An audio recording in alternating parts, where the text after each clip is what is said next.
আসসালামু আলাইকুম। আমরা আমাদের লাইফে নরমালি আমাদের যে কম্প্রেশন জিনিসটা অনেক ইউজ করি।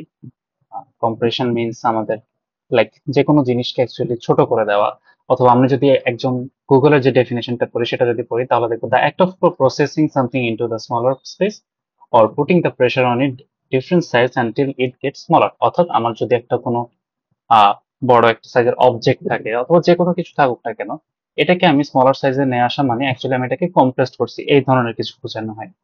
তো আমাদের যখন আমরা প্রোগ্রামিং ল্যাঙ্গুয়েজের মধ্যে সাধারণত কম্প্রেশনটা সাধারণত বুঝি যখন আমাদের কোনো ফাইল থাকে। যেমন আমরা অনেক ধরনের ফাইল দেখি, ইমেজ দেখি, ভিডিও দেখি, যেগুলো হচ্ছে 2 GB হয়ে থাকে, 5 MB হয়ে থাকে। তারপর আমাদের পিডিএফ ফাইলগুলো দেখা যায় যে 200 kbps হয়ে আছে। সো এই ধরনের যখন আমার বিভিন্ন ধরনের ফাইলগুলো থাকে, এইগুলাকে যখন আমরা রিডিউস করতে চাই, কম্প্রেস করতে চাই, অর্থাৎ ছোট ভ্যালুতে নিয়ে আসতে চাই, তখন আমি সাধারণত কম্প্রেশন জিনিসটা ইউজ করে থাকি। যেমন আমার একটা ভিডিও আছে, ঠিক আছে, আমি এটা যদি 4K যদি আমি ধরে নিই, তাহলে আমি 4K এর মধ্যে দেখা যাচ্ছে যে আমার ওটা হচ্ছে যে অলমোস্ট 10 GB হয়ে যাচ্ছে, ঠিক আছে। এখন আমি যদি এটাকে 180p করে দিই, ঠিক আছে, আমি এটার ভ্যালু রিডিউস করতে পারবো, বাট আমি চাচ্ছি না যে না, আমি অ্যাকচুয়ালি এটাকে কম্প্রেস করবো without losing some data, without losing our quality. তো তখন সাধারণত কম্প্রেশন জিনিসটা আসে, যেটা আমাকে অ্যাকচুয়ালি 1.5 GB থেকে দেখা গেল যে 6 GB করে দিয়েছে, অথবা আমার 5 MBর একটা ছবিটাকে দেখা যাচ্ছে যে 2 MB করে দিচ্ছে। সো এই ধরনের জিনিসগুলোই সাধারণত কম্প্রেশন ইউজ করি। তো এখন আমাদের কম্প্রেশন যখন আমি জিনিসটা বললাম, তখন সবচেয়ে ফেমাস যে অ্যালগোরিদমটা আমাদের যে অ্যালগোরিদমের ইয়াতে কম্প্রেশনের মানে অ্যালগোরিদমের থাকে, সেটা হচ্ছে যে actually Huffman coding. Huffman encoding. তো নাম দেখে বোঝা যাচ্ছে এটা একটা এনকোডিং করার জন্য। ওকে।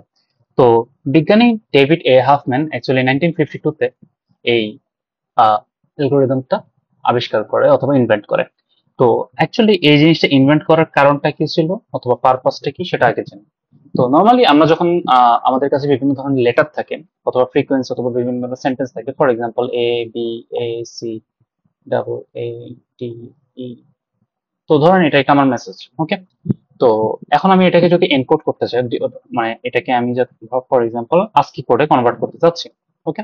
তো এখন আস্কি কোডে কনভার্ট করতে অথবা মেশিন কোডে কনভার্ট করতে চাইলে নর্মালি আমি আস্কি কোড ব্যবহার করি। তো আমাদের যে আস্কি কোড আছে, এই আস্কি কোডটা কয় বিটের হয়ে থাকে সাধারণত? 8 বিটের, এটা স্ট্যান্ডার্ড। ওকে। তো এখন খেয়াল করেন এখানে মোট কয়টা লেংথ আছে? একটা, দুইটা, তিনটা, চারটা, পাঁচটা, ছয়টা, সাতটা, আটটা, নয়টা। ওকে, নয়টা আছে। আচ্ছা, আমি ইয়ার সুবিধা 10টা করে দিই। তো আমার 10 লেংথের একটা এখানে সেন্টেন্স আছে, ঠিক আছে। সো এই সেন্টেন্সটাকে আমি যদি 8 বিট আস্কি কোডে রিপ্রেজেন্ট করতে চাই, তাহলে আমার কয় বিট লাগবে? অলমোস্ট 80 বিট লাগবে শুধুমাত্র এই 10টা ক্যারেক্টারকে আমার লিখতে। ওকে। এখন আমি 10টা ক্যারেক্টার সেন্টেন্স কে আমি স্টোর করার জন্য চাচ্ছি না যে আমি 80 বিট খরচ করতে, আমি আর কম খরচ করতে চাই। তো এখন চিন্তা করি, এখন আমার আমার কি আসলে 8 বিট দরকার আছে এখানে?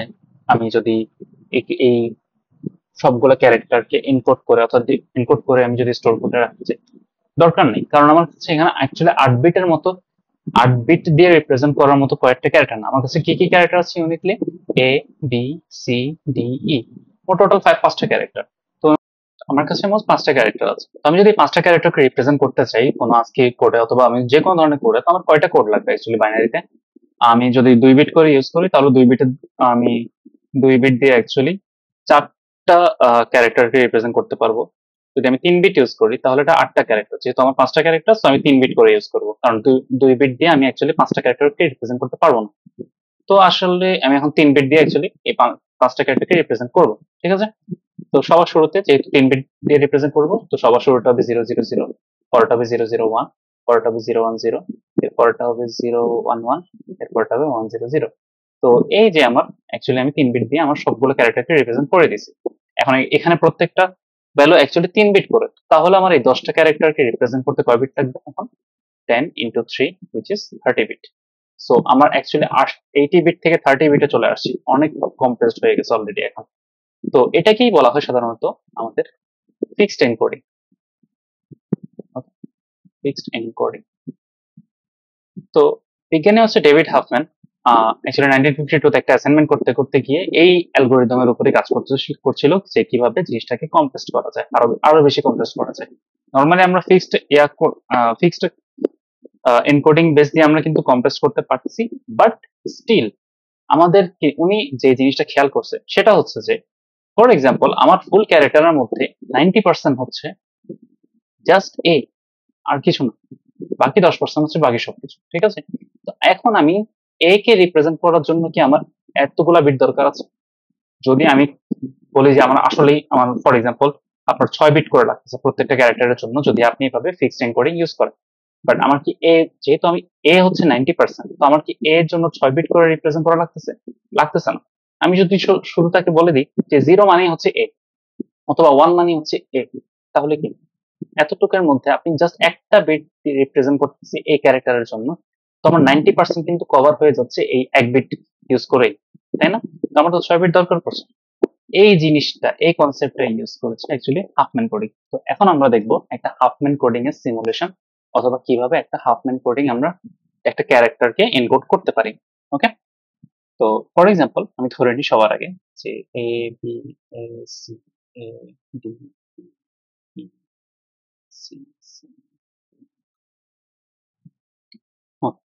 তো এটা হচ্ছে নর্মালি আমার মেসেজ, ঠিক আছে? তো আমি এটাকে এখন হাফম্যান, আমি ইনকোড করবো হাফম্যান অ্যালগোরিদম দিয়ে।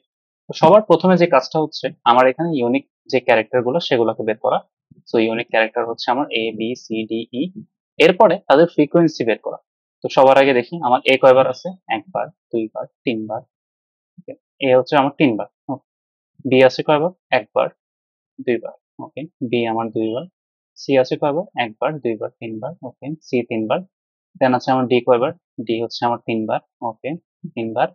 আর ই হচ্ছে আমার একবার। ওকে, একবার। তো এই যে আমি এখন আমার ফ্রিকোয়েন্সি পেয়ে গেলাম। সো ফ্রিকোয়েন্সি যেহেতু পেয়ে গেছি, এখন আমি জিনিসটাকে সর্ট করব ডিসেন্ডিং অর্ডারে। তো ডিসেন্ডিং অর্ডারে সর্ট করলে সবার আগে আসে আমার এ 3, দেন আমার আসে C equal to 3, then D হচ্ছে 3, তারপর আমার আসবে বি ইকুয়াল টু 2, দেন আমার ই ইকুয়াল টু 1। এই যে ডিসেন্ডিং অর্ডারে আমি সর্ট করে ফেললাম।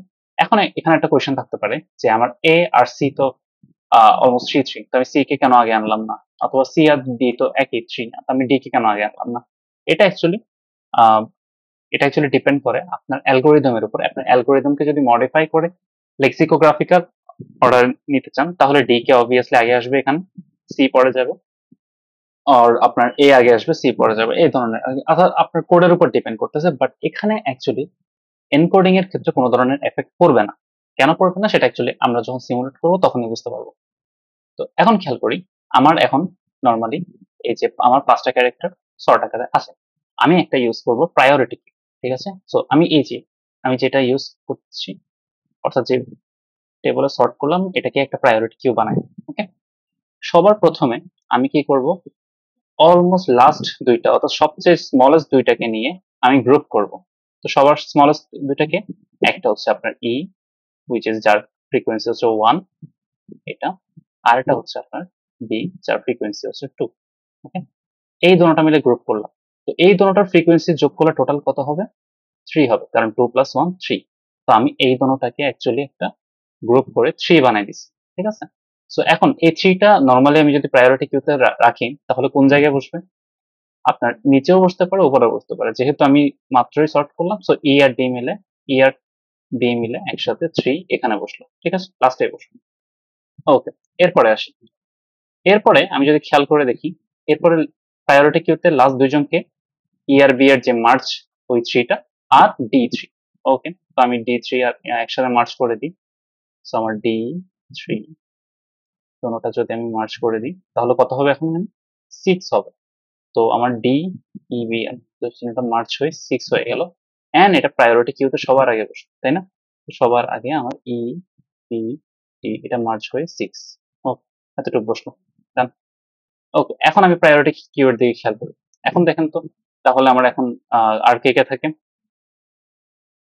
একটা থাকবে হচ্ছে এ 3 আর একটা হচ্ছে সি 3। তো আমি আলটিমেটলি এটা এই সাইডেও লিখতে পারি অথবা ওই সাইডেও লিখতে পারি, এটা কোনো সমস্যা না কোন পাশে লিখবো। কারণ হচ্ছে কি, ধরো সবগুলো 3, এটাও ফ্রিকোয়েন্সি 3, এটাও 3, এটাও 3, এটাও 3, চারোটাই 3 হবে।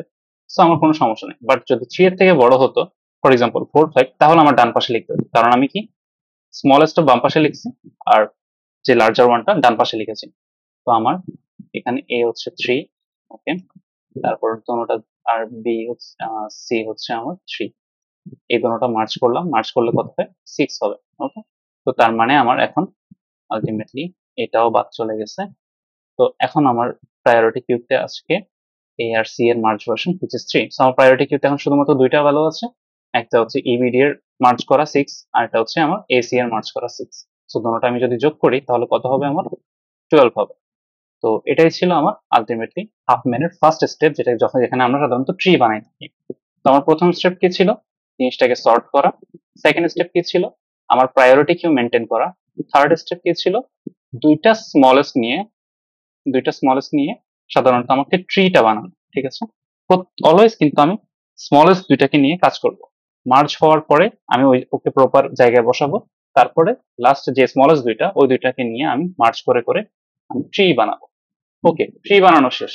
এখন কি করব, এখন হচ্ছে লেফট সাইডে 1, রাইট সাইড লেফট সাইডে 0, রাইট সাইডে 1, লেফট সাইডে 0, রাইট সাইডে 1, লেফট সাইডে 0, রাইট সাইডে 1, লেফট সাইডে 0, রাইট সাইডে 1।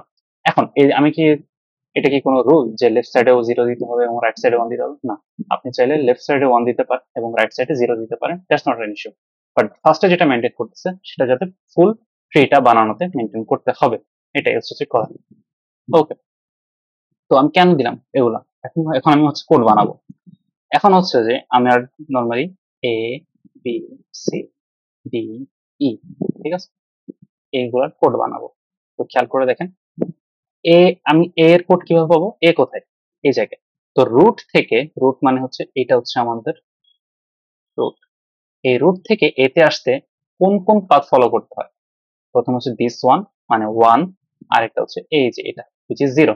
তার মানে এ কে আসতে হলে প্রথমে 1 আসতে হবে, তারপর 0 আসতে হবে। ডান, এটা হচ্ছে আমার এ এর জন্য এনকোড ভার্সন। এখন আমি যদি বি চাই, বি কোথায়, এখানে। তো রুট থেকে বি তে আসতে কোন কোন পাথ ফলো করতে হবে, 0 1 1, তার মানে 0 1 1। সো 0 1 1। এরপর সি তে আসতে আমার কি ফলো করতে হবে, yes you guessed it right, 1 and 1। Okay, so 1 and 1।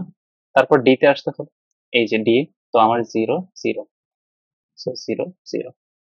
আর হচ্ছে আমার যদি ই তে আসতে হয় তাহলে 0 1 0, তো এইতে আসতে হলে আমার 0 1 0। তো এই হচ্ছে আপনার এনকোডেড ভার্সন। এখন খেয়াল করি, এখন আমি এনকোডেড ভার্সন পেয়ে গেলাম। এখন আমার এই যে এই সেন্টেন্সটা লিখতে আলটিমেটলি কত খরচ করতে হচ্ছে, আমার কয় বিট খরচ করতে হচ্ছে।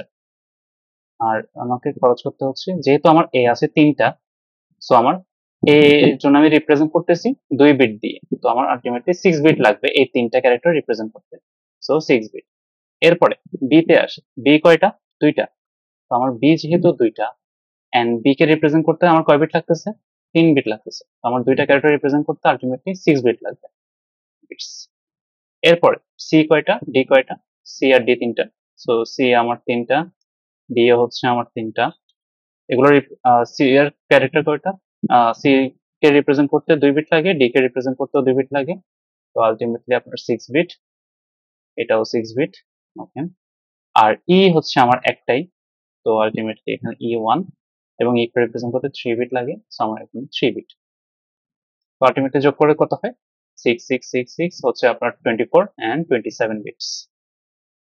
তো হাফম্যান এনকোডিং ইউজ করে আমি 27 বিটের মধ্যে কিন্তু আমার এই মেসেজটাকে এনকোড করতে পারি। তো এটাই ছিল অ্যাকচুয়ালি ভেরিয়েবল এনকোডিং। অর্থাৎ এর আগে আমরা দেখছিলাম ফিক্সড এনকোডিং, অর্থাৎ variable encoding. So variable encoding এর আগে আমরা যেটা যেটা দেখছিলাম সেটা হচ্ছে ফিক্সড এনকোডিং, ঠিক আছে। ফিক্সড এনকোডিং এর ক্ষেত্রে আমরা কি দেখছিলাম, যে প্রত্যেকটা ক্যারেক্টার, ফর এক্সাম্পল আমার এখানে 3 বিট করে লাগতেছে, সো আমার যদি প্রত্যেকটাই 3 বিট করে লাগতো, সো তখন আমার দেখা যাচ্ছিল যে অ্যাকচুয়ালি অলমোস্ট 30 বিটের মতো লাগতেছে। বাট আমি ভেরিয়েবল এনকোডিং ইউজ করে দেখা যাবে যে আমি আরো কম বিট লাগতেছে। অ্যাকচুয়ালি ফিক্সড, যখন আমি ফিক্সড এনকোডিং ইউজ করব তখন মাঝে মাঝে কিন্তু আমার ফিক্সড এনকোডিং আর আস্কি কোডের মধ্যে তেমন কোনো তফাৎ নাই, সো ওটা কিন্তু অনেক বেশি চলে আসতে পারে। যেমন আমার যদি 8 বিটি রিপ্রেজেন্ট করা লাগে ফিক্সড এনকোডিং এ, তাহলে কিন্তু আলটিমেটলি আমার প্রত্যেকটা ক্যারেক্টারের জন্য 8 বিট 8 বিট করে লাগবে। এন্ড আমি যদি 10টা ক্যারেক্টার রিপ্রেজেন্ট করতে যাই তাহলে কিন্তু আমার সেই 80 বিটি লাগতেছে। বাট আমার এখানে ভ্যারিয়েবল যখন এনকোডিং আমরা ফলো করলাম, তখন দেখা গেল জাস্ট 27 বিটের মধ্যে আমি জিনিসটা কভার করতে পারতেছি। বাট কেন কভার করতে পারতেছি এত কমের ভিতরে, কারণ হচ্ছে যে আমার যেসব ফ্রিকোয়েন্সি সবচেয়ে বেশি, এই যে এ সি ডি, খেয়াল করে দেখেন তাদের এনকোডেড ভার্সন কিন্তু কম বিটে আসছে, 2 বিট 2 বিট 2 বিট। আর যেগুলোর হচ্ছে আপনার ফ্রিকোয়েন্সি কম, লাইক বি যার ছিল ফ্রিকোয়েন্সি 2, ই যার ছিল ফ্রিকোয়েন্সি 1, দোনো জনের কিন্তু আপনার 3 বিট 3 বিট করে আসছে। অর্থাৎ হাফম্যান কোডিং অ্যাকচুয়ালি আপনার যেসব ফ্রিকোয়েন্সি বেশি তাদেরকে কম বিট দেয়, আর যাদের ফ্রিকোয়েন্সি অনেক কম তাদের হচ্ছে যে বেশি বিট দেয়। সো যাতে আপনার অ্যাকচুয়ালি বেশি ফ্রিকোয়েন্সির গুলোতে কম বিটে রিপ্রেজেন্ট করা যায়, এন্ড আমার যে ক্যারেক্টার অর্থাৎ আমার যে মেসেজটা সেটা কম্প্রেসড হয়ে আসে। তো এটাই ছিল অ্যাকচুয়ালি আমার হাফম্যান কোডিং এর প্রসেস। এখন আমাকে যদি কোনো মেসেজ ডিকোড করতে দেওয়া হয়, ফর এক্সাম্পল আমাকে এই ট্রিটা দিয়ে দেওয়া হয়, ঠিক আছে? আচ্ছা আমি একটু মুছছি এটা।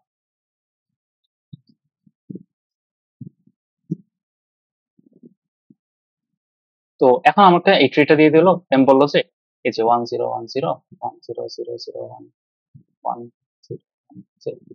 এই জিনিসটা আমাকে ডিকোড করো। অর্থাৎ এখানে কি মেসেজ লিখছে এটা হাফম্যান কোডিং দিয়ে ডিকোড করতে। তো আমি কি করব? আমি জাস্ট আমার রুট থেকে একটা একটা করে যাব যতক্ষণ পর্যন্ত আমি লিফ নোডটা না পাই। ঠিক আছে, আমি এখানে ব্লু কালিটা ইউজ করি। সবার প্রথমে কি আসলো? 1 আসলো, তার মানে আমার রোড কোনটা? This one.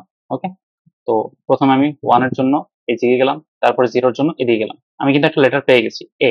তার মানে এই 10 দ্বারা রিপ্রেজেন্ট করতেছে এ।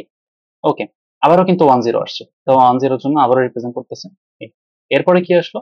again 10। ওকে, এটাও আমার রিপ্রেজেন্ট করতেছে এ। এরপরে কি আসছে? 0 0 0 0। কি পাইলাম? ডি পাইলাম, তার মানে এটা দ্বারা ডি রিপ্রেজেন্ট করতেছে। এখানে কিন্তু 2 বিট 2 বিট করে যে করতেছে সেটা না, আমি জাস্ট রুট থেকে একটা একটা করে যাব। যেমন এরপর হচ্ছে 1, তারপর আবার 1, তার মানে আমি সি পেয়ে গেলাম। দ্যাট মিনস কি? এই যে, আচ্ছা, এটা হচ্ছে ডি, এই দুটোটা মিলে আমার রিপ্রেজেন্ট করবে সি। এরপর আচ্ছা আবার 10, তো 10 দ্বারা কি পাইলাম? এ পাইলাম। ওকে, এটা দ্বারা আমি এ পাইছি। এরপরে 1 দ্বারা কিছু পাবো না, সো আলটিমেটলি আমার এই মেসেজ দ্বারা ডিকোড করলে আমি এটা পাচ্ছি। তো হাফম্যান কোডিং এর এটাই হচ্ছে এনকোডিং এর প্রসেস, যেখান থেকে আমরা ট্রি পাই, ট্রি থেকে আমরা কোড পাই। আর এটা হচ্ছে আমার ডিকোডিং, যেখান থেকে আমি ট্রি থেকে অ্যাকচুয়ালি ডিকোডটা করতে পারি। সো থ্যাংক ইউ এভরিওয়ান, আসসালামু আলাইকুম।